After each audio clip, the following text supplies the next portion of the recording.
రేయ్ మృగమా, విర్రవీగిపోతున్నావు కదూ. నిజమే, పోలీసులు నిన్ను టచ్ చేయలేకపోవచ్చు, సిబిఐకి నువ్వు దొరక్కపోవచ్చు, సీఎం పిఎం రాష్ట్రం జనం ఎవ్వరూ నిన్ను ఏమీ చేయలేకపోవచ్చు. కానీ ఒక్క విషయం గుర్తుపెట్టుకో, భగవద్గీతలో శ్రీకృష్ణ భగవానుడు చెప్పినట్లుగా కర్మఫలం అని ఒకటి ఉంటుంది. దానికి నువ్వు చిక్కిన రోజు తిందామంటే తిండి దొరక్క, పందామంటే చోటు దొరక్క, కాళ్ళు చేతులు ఉండి కూడా అవి ఏవీ పనిచేయక అష్ట కష్టాలు పడతావు. నీ పక్కనే ఉన్న కుక్కకి పట్టడన్నం పెట్టిన జనం నీకు 4 మెతుకులు కూడా పెట్టడానికి సంకోచించడం నువ్వు చూస్తావు.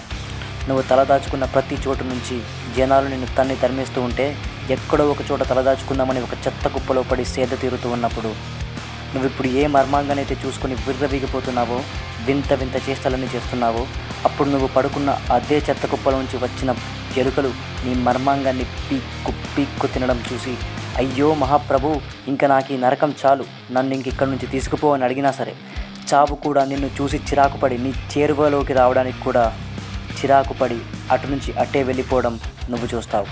ఇదివరకే చేసినా ఇక ముందు చేయబోవాలనుకున్నా సరే, ఇది ఒక్కటి మాత్రం గుర్తుపెట్టుకోండి, కర్మఫలం ఎవరిని వదిలిపెట్టదు, దోవలు తీర్చేస్తుంది. జాగ్రత్త.